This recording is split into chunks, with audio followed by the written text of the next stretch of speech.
Let's look at how much media is in the room right now. Yeah. And I remember 2005, I was still in Florida, and when we had the 2006 National Hurricane Conference, this room was packed. It's been 10 years. We obviously have a problem here in Florida. Let's remind ourselves every day that goes by that we haven't had a hurricane impact in Florida, we're just that much closer to the next one. It's going to happen again.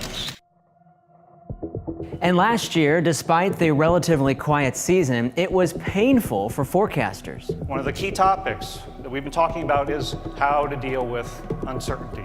And wow, didn't 2015 really test us in that regard. We still have 3 potential outcomes here with Erica. This is the graphic we posted earlier. Near misses like Erica and Joaquin, forecast busts as they call them, they certainly don't make our job any easier. And this year we have another problem.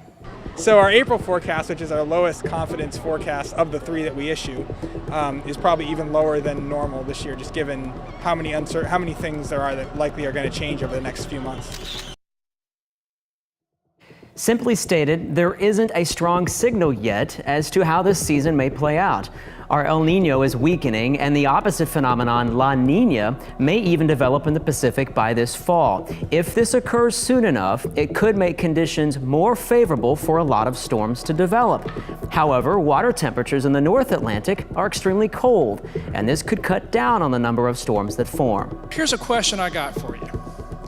What are you going to do differently based upon a seasonal forecast? Are you going to do anything any different if it's above average, average, or below average? It's ingrained in our minds to find an excuse, a reason to convince ourselves that we don't have the hurricane problem and we don't have to prepare. We aren't dealing with new problems here, though.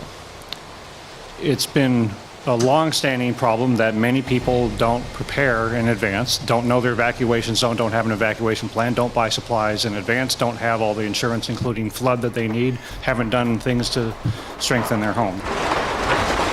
You have no better chance or no less chance of getting hit this year than you did last year, but you are going to get hit.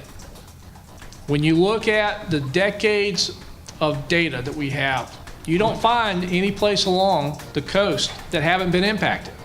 You can make one of 2 choices. You can ignore it and hope it doesn't happen, and then when it does, you run out of time, you may not be ready. Or, like Rick says, get ready every hurricane season, know what you're going to do, and enjoy the summer. So if you're going to take the time to watch or read a seasonal forecast this year, also take the time to do something. Go buy something, build something, get ready, get hurricane strong.